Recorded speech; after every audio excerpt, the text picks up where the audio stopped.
Welcome back, brothers and sisters. I am Braden, this is Langley Outdoors Academy, and thank you for stopping by. Alright guys, it's been a while since I've had to do a report on new gun control introduced at the federal level in Washington, specifically by the Democrats. Well, August must be a good month for it, because on August 6th of 2021, so this last Friday, we had Bill H.R. 4953 introduced. Now, this is a utopian, perfect world, common sense gun reform, ultimate gun control bill that has zero chance of passing. Let's just be honest and say what it is right there. It has a snowball's chance downstairs of making it through the House because H.R. 8 and 1446 are still clogged up in the Senate, and Chucky Schumer even did a little show about we're going to vote on it, but he still hasn't, right? So why would they do it here? And that's what we're going to talk about tonight. There's three things. One, what is the bill and what you need to know about it, because it's crazy town. The other one is, why would they do it?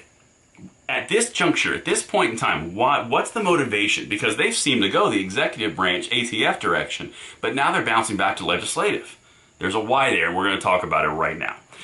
So guys, if you're new to this channel, we're always looking to earn that subscription so we can build the following and really put forward some momentum and add to the cutting edge of this spear that is the Second Amendment.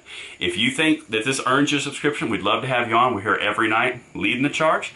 And if not, hope you earn it on the next one. But let's dive into this. All the articles are linked in the description box below. And special hat tip to John Petrolino of Bearing Arms, who put this on my radar. His article is linked below if you want to check it out. It's a pretty good read. But let's dive into the actual bill, okay? Again, snowball's chance, but it's important. And I don't even have the text. This is just the title. This tells me enough. To amend the Internal Revenue Code of 1986 to subject to the requirements of the National Firearms Act any semi-automatic rifle that has the capacity to accept a detachable magazine. So any rifle that's semi-automatic that has a magazine that's detachable. Essentially that leaves bolt guns. Okay? So this is full-on gun control. This is common sense. This is their wet dream. It's not going to pass. But again, why? Why? That's really, really important. One thing I want to bring to your attention is the election campaigning. That's what this is. They are putting things out, and hold on one second, I'm going to tie it together, but look how many co-sponsors there are, okay? This is how you know it's not going to pass. There are 8 co-sponsors on this bill. If you go down to H.R. 8, that's 210 co-sponsors.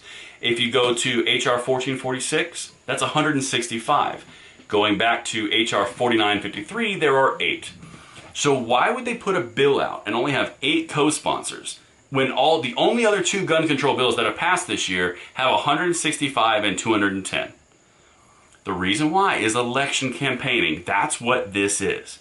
They're putting money into the legislative token bank to say, look, we tried to do gun control, we tried, but those darn Republicans, they just wouldn't do it. That's what this is. And interestingly enough, the timing, I want to bring the timing to your attention. If you guys will recall, maybe 5 days ago, we talked about Chipman and we did a report on how even the far left Politico is saying it's in peril because independents and Democrats are not going to vote for him as of right now, as this video is recorded.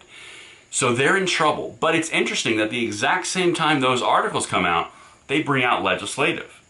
Now, if you recall, when we go back in time on this channel, we talked about one thing very specifically. Earlier in the year, they went legislative. They went with a lot of other bills. Like, for example, I've got H.R. 127, 0 co-sponsors. It was extreme gun control. Then we've got H.R. 125, same thing, 0 co-sponsors, extreme gun control. They never even made it out of committee. But what's interesting is they stopped doing legislatively the second that Biden went the direction of executive actions. And he nominated David Chipman. Well, now, Chipman's really in trouble in his nomination, and the ATF is going to be directorless if he fails, and they are pissed. So they went legislatively on this side, nothing worked. H.R. 8 and 1446 stalled in the Senate. Same time, they went back to executive bureaucracy with ATF and David Chipman. Well, now that that's stalling in August, they're going right back to legislatively.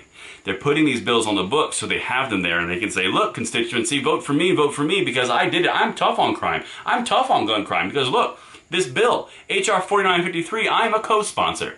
And that, my friends, is what this is about because the Democratic agenda on gun control is waffling. The ATF director is in deep trouble. Biden is incredibly ineffective and his administration is weak sauce all over the place. The DOJ is the only thing he's sending out and even the left Politico is pissed at him.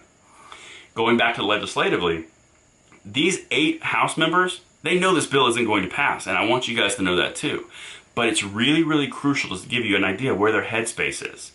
This is a bill written to get votes, essentially, and that's what they're trying to do. They are trying to position themselves in a positive light for 2022 because they know they are in trouble. They have screwed the pooch across the board in almost every area they've touched, and their high, lofty goals of taking all the guns have fallen flat because of people like you and I fighting every single day through our representatives, every single day, because every one of us matters.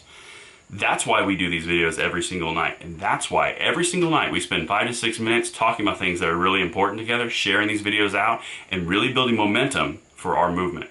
Because we are going to pass the Second Amendment on to the next generation. And that's what I have for you guys tonight.